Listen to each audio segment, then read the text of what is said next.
want people to think I'm drinking here. Hey, how you guys doing? Hey, look at this, Mom.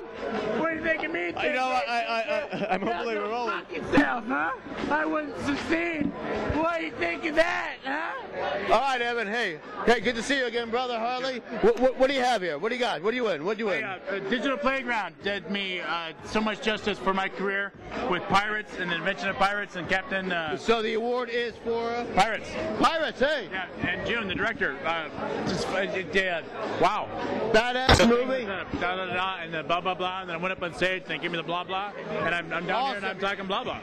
Hey, you know, I haven't seen you in a while. Your hair was long. I didn't even recognize you. You know, you always got that Fabio look going. Well, you know, not bad. And I had to cut it because we were doing Star Trek and I was playing Shatner, and I didn't want to do everyone do a fantastic job, and everyone say as a critic going, well, we couldn't get past Evan Stone and his wig. Evan, give me a little shot. Boom, Shatner.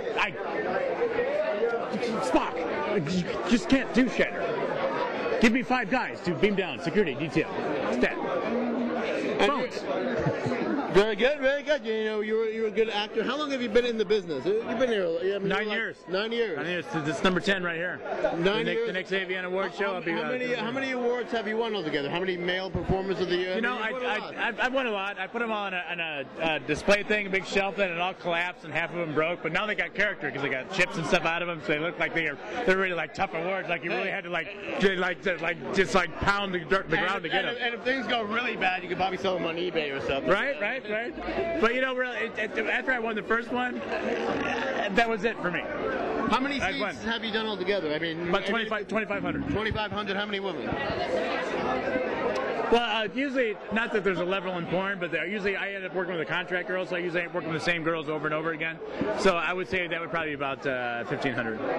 And, okay, and so when you're out, I mean, do people recognize you, approach you, the girls hit on you? I mean, what's it like? Yeah, I can't what's it like being a major porn star? I can't even go to the mall anymore. I get surrounded by people who go, oh, dude, you know, I watch all your movies all the time, you know, and sometimes it's like the B movies that I do, which aren't sex.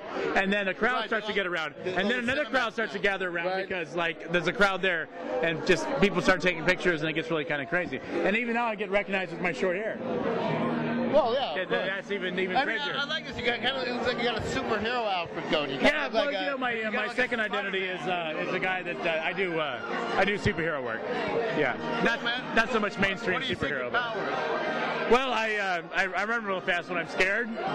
When I'm scared, I'm gone. And I have a super penis, but that really doesn't come in a lot of play. And I got big balls. I have like a big ball sack, and I'd like throw them over the enemy and like suffocate them. Hey, what's the best thing about being in the business after all this time?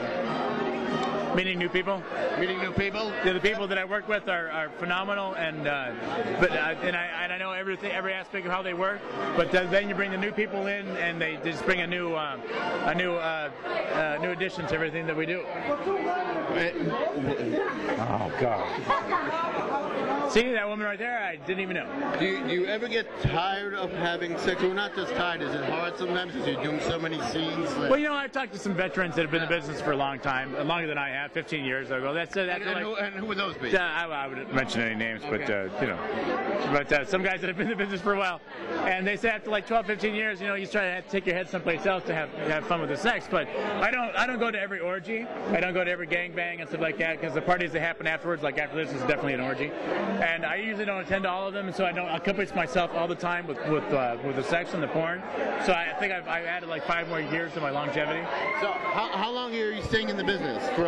Until I go. No, pretty much until I go on the set and some chick that I'm working with is like really, really young, and she goes, "Oh my God, that guy's still working? That's pathetic. Oh my God, I hope I'm not working with him." When I hear that, then I'll know. Like they do with Ron Jeremy. Hey.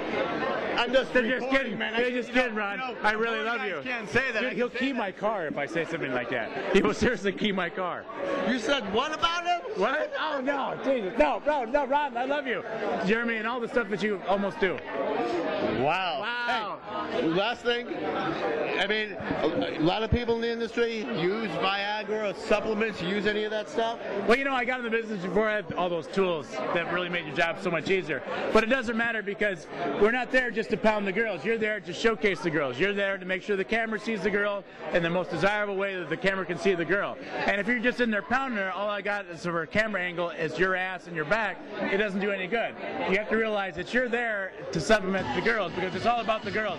And until people realize that as a male talent, they're never going to make it in the business. And the last thing, because the music's on, you know, in an industry that's really a girl-driven industry,